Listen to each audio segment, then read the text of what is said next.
Dans un instant, nous partirons dans le Finistère. Des personnes âgées retrouvent le plaisir de faire du vélo grâce à des balades en triporteur. Nous nous rendrons également à Dijon. Une association apprend aux automobilistes à réparer eux-mêmes leurs véhicules en mettant un atelier et des mécaniciens à leur disposition. Mais tout d'abord, c'est une première en Suisse. Le canton de Genève invite les habitants à trier leurs déchets organiques. De petites poubelles vertes ont été distribuées aux particuliers. La distribution vient tout juste de commencer. Pas un foyer du canton de Genève ne sera oublié. Bonjour madame, c'est la ville de Genève. Je viens vous apporter la nouvelle poubelle à compost. Et puis ça, ce sont les nouveaux sacs qu'on peut utiliser. C'est les nouveaux sacs biodégradables qu'on peut trouver dans tous les commerces. Voilà. D'ici le printemps prochain, 100 000 poubelles vertes auront trouvé preneur. Cette mère de famille teste le dispositif depuis 1 an déjà. Épluchures, restes de repas, tous ces déchets organiques sont désormais triés. Je suis contente d'être acteur dans le recyclage, dans la valorisation des déchets qu'on produit, parce qu'on produit quand même toujours beaucoup trop de déchets. Donc pour moi, c'est vraiment... ouais, c'est ça, c'est être acteur en fait tous les jours pour notre environnement et puis pour nous, quoi, au final, parce que c'est quand même pour nous qu'on fait ça. Installation de containers spécifiques à chaque coin de rue. Campagne d'affichage massive. Au total, le canton de Genève investit 1,5 million d'euros pour cette nouvelle filière de recyclage. L'enjeu est de taille. 1/3 des déchets des ménages sont organiques. Il y a un grand défi au niveau de la prise de conscience et de la responsabilisation des gens, mais aussi de la mise en place des infrastructures en ville. Ils ont déjà commencé, il n'y a pas seulement de quartiers qui bénéficient de ces infrastructures, et il y a beaucoup de communes qui sont aussi en train de les mettre en place et changer un petit peu leur système de réception de ces déchets.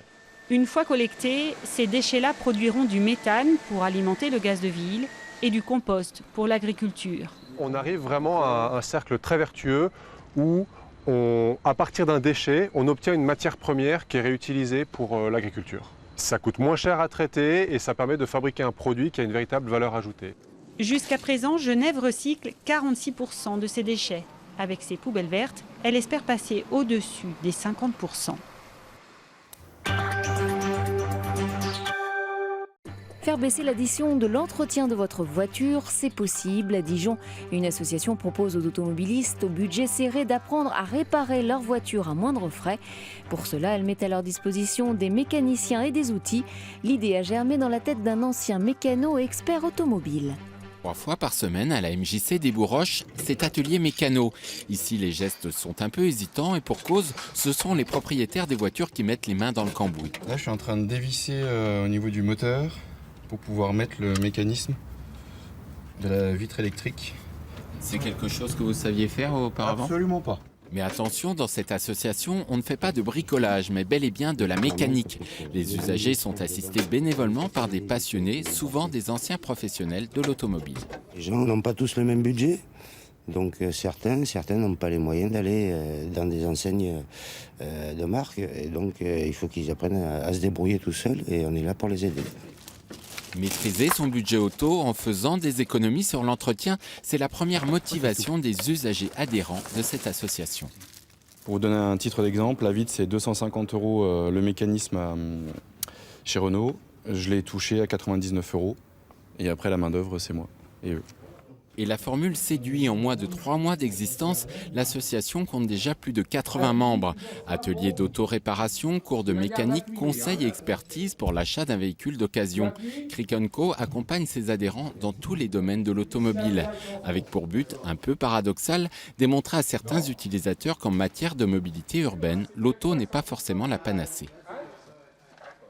Il y a les aspects écologiques, il y a des aspects économiques, il y a des aspects techniques. Nous, l'idée, c'est d'essayer de sensibiliser nos adhérents là-dessus et de se dire que peut-être que sur un déplacement de moins de 2 km, il y a peut-être d'autres façons, d'autres moyens de mobilité qui peuvent exister. Moi, personnellement, je me déplace, par exemple, quasiment exclusivement en vélo sur Dijon. Motivation militante ou économique, l'association pourrait ainsi convaincre certains adhérents à délaisser la voiture au profit de moyens de transport alternatifs. Pour rappel, selon l'Automobile Club, le coût d'une voiture est estimé en moyenne à 5 800 € par an. Rouler jeunesse, le vélo n'a pas d'âge dans le Finistère. Un triporteur promène les personnes âgées dans le pays de Morlaix. L'occasion pour ces anciens de retrouver le plaisir des balades en plein air. C'est là qu'elle habite Jeanne Lebert, la deuxième maison. Francis et Jean-Yves ont trouvé un moyen de locomotion conviviale pour partir en fugue sur les traces de leur vie passée avec la complicité d'Ernest. À Marbruck. Les personnes âgées de l'EHPAD de Pleyber-Christ ont été les premières à utiliser le triporteur de l'association À vélo sans âge du pays de Morlaix. C'est connu tout ça, quoi. Les maisons sont rénovées. La ferme qui était là était en abandon plus ou moins, mais elle a été refaite. Hein. Ici, il y a des maisons neuves partout. Il y en a 2 là. Et c'est bien de voir comment ça a évolué tout ça? Ah bah oui, c'est bien. Elle a acheté ça? Sa fille, oui. Ah oui. Un verre, c'est pas une année. Le fait de prendre l'air, ça fait du bien? Bien sûr, oui. Ah oui, on ne peut pas rester enfermé tout le temps. On devient sauvage un peu. Oui. L'association a déjà trouvé une vingtaine de cyclistes bénévoles pour emmener les personnes âgées ou handicapées en balade. Mais d'autres bonnes volontés sont les bienvenues, car le but est d'étendre l'expérience à tout le pays de Morlaix. Et pas besoin d'être très sportif, le vélo a une assistance électrique. Il vaut mieux être convivial que sportif. Il faut y aller tout doucement, en regardant ce qui se passe autour, en échangeant avec des personnes qui sont transportées. Voilà. On se raconte des histoires, ils me racontent des histoires, moi je rajoute un petit peu. Mais bon, c'est extrêmement riche. J'ai l'impression de me promener avec des livres là, quand ils se racontent.